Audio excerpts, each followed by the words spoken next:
सर्वेषां कृते नमो नमः। तो प्रिय विद्यार्थियों, इस वीडियो में हम पाठ संख्या 10 का प्रश्न संख्या 4 पढ़ेंगे, जिसमें आपको हिंदी अनुवाद करना है। अब ये हिंदी अनुवाद आप लट लकार के अनुसार नहीं करेंगे, इसको करेंगे अब आप लंग लकार के अनुसार, क्योंकि हमने पाठ संख्या 10 में लंग लकार पढ़ा है। तो आपका जो प्रश्न संख्या 4 है उसमें आपको बोला गया कि हिंदी में अनुवाद।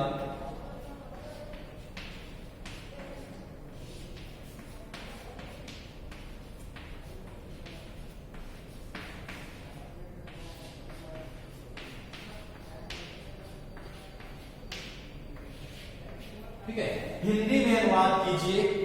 तो सबसे पहला जो आपको वाक्य दिया गया है यहाँ पे, अब आप माइंड में सेट कर लीजिए कि आपको लंग लकार के अनुसार वाक्य बनाना है, लेकिन एग्जाम में आपको लट लकार लंग लकार जो आपने पढ़े हैं, जो आपको पढ़ाए जाएंगे, सबको मिक्स करके भी प्रश्न पूछे जा सकते हैं। लेकिन इसीलिए मैंने पहले बताया आपको कि भाई आपको फिर लकारों की पहचान होना अति आवश्यक है। ठीक है, तो आपका जो पहला वाक्य है,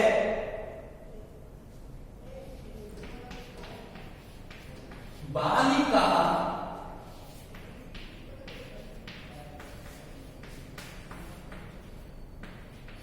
अक्रीडन।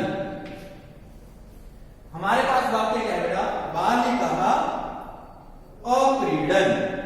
तो अब हमें फिर वही काम करना पड़ेगा। पहले तो ये देखना पड़ेगा कि कौन सा पुरुष है, कौन सा लिंग है, कौन सा वचन है। ठीक है, तो बालिका अक्रीडन, बालिका से समझ में आ गया कि क्या है, स्त्रीलिंग है, ये हमें समझ में आ गया। बालिका इसका मूल शब्द है, लेकिन ये आपने जब आकारांत स्त्रीलिंग शब्द पढ़ा है उसमें आपने पढ़ा था जैसे रमा रमे रमः, उसी तरह बालिका बालिके बालिका, मतलब ये बहुवचन है। अब यहां पे अगर धातु की पहचान करें तो यहां पे धातु कौन सी है, क्रीड, जिसका अर्थ क्या होता है, खेलना। ठीक है, लेकिन वाक्य को हम कन्वर्ट करेंगे लंग लकार के अनुसार। तो हमने पढ़ा चुका, चुके, चुकी, था, थे, थी, उसकी पहचान है। तो बालिका अक्रीडन मतलब बहुवचन में हम लिखेंगे सभी, बालिका का अर्थ हो जाएगा सभी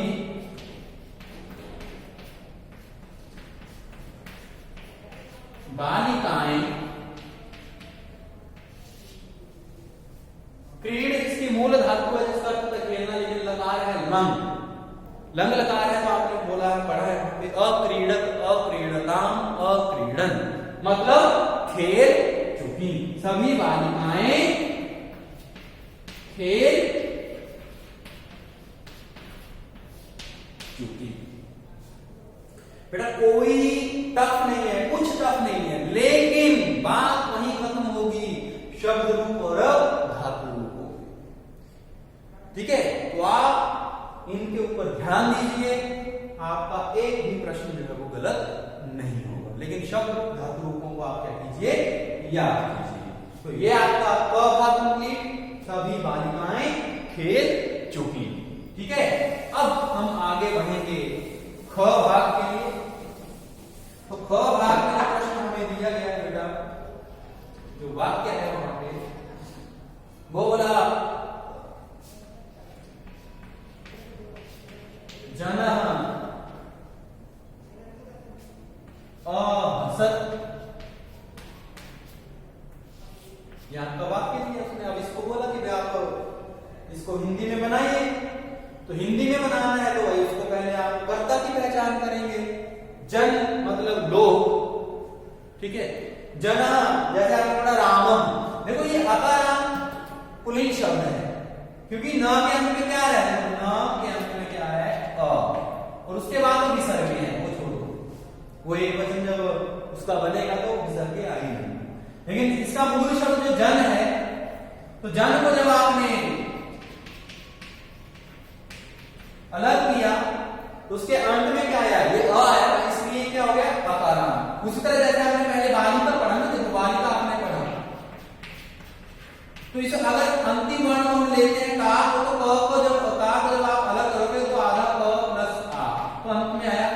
तो वो हो गया आकारांत लिंग था, स्त्रीलिंग। यह हो गया अकारांत लिंग है, पुल्लिंग।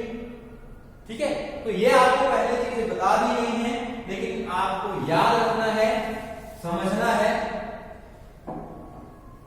तो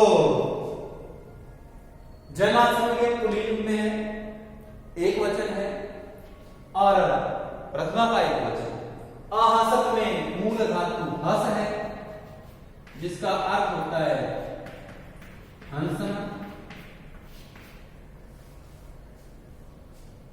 ठीक है, तो आदमी बोल सकते हैं, लोग, आदमी। ठीक है, तो जना अहसक मतलब आदमी,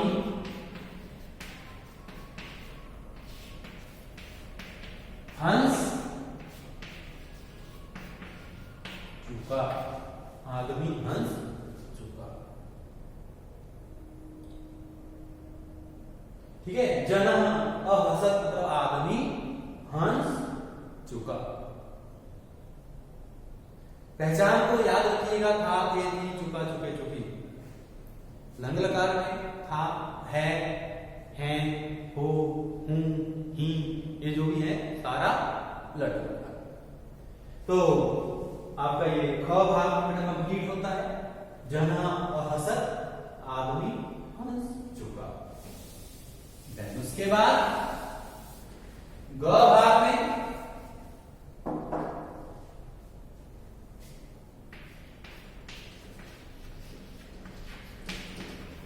युवान,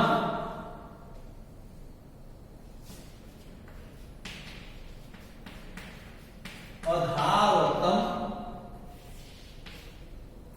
अब आपको पता है युवाम कहां आता है? ये मध्यम पुरुष का करता है, युष्मद इसका मूल शब्द है जो चलता है प्रथमा विभक्ति में। त्वम, युवाम, यूयम। त्वम करता है तुम, युवाम का अर्थ होता है दोनों। यहां पे अगर मूल धातु की बात करें तो वो है बेटा धाव, जिसका अर्थ होता है दौड़ना, भागना, कुछ भी लिख सकते हैं। ठीक है, तुम दोनों अधावतम लिखा है तो मतलब लकार तो आपको पता है लंग लकार है, इसलिए चुका, चुके, चुकी, था, थे, थी का प्रयोग करेंगे।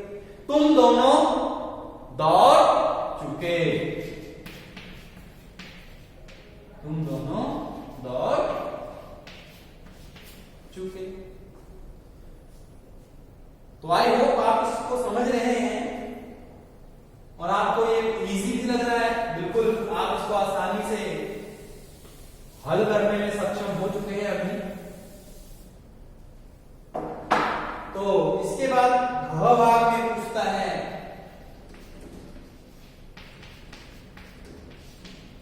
छात्र नमस्कार,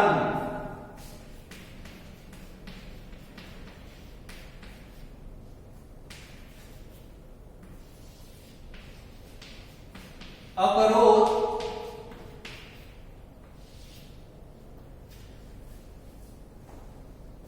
तो छात्र समझ गए आप, अकारांत पुल्लिंग मतलब एक छात्र।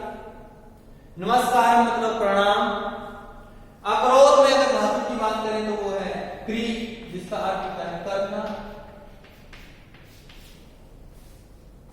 ठीक है, तो ये थोड़ा अलग लकार में इसके रूप अलग चलते हैं। करोति, कुरुतः, कुर्वन्ति। मैंने लिखवाया है और याद करने के लिए आपको बोला था।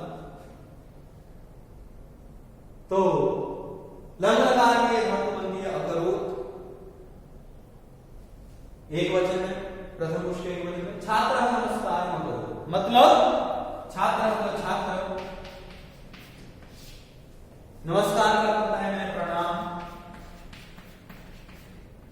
अकरोत क्रिया का होता है करना मतलब कर चुका, प्रणाम कर चुका, छात्र प्रणाम कर चुका। तो इस तरह से आप संस्कृत से हिंदी अनुवाद बनाते चले जाएंगे अब इसका जो अंतिम भाग हमसे पूछा गया है वो आप देखिए, यहां पे बोला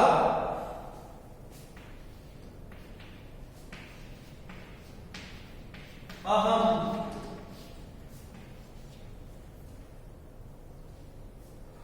अनृत्यम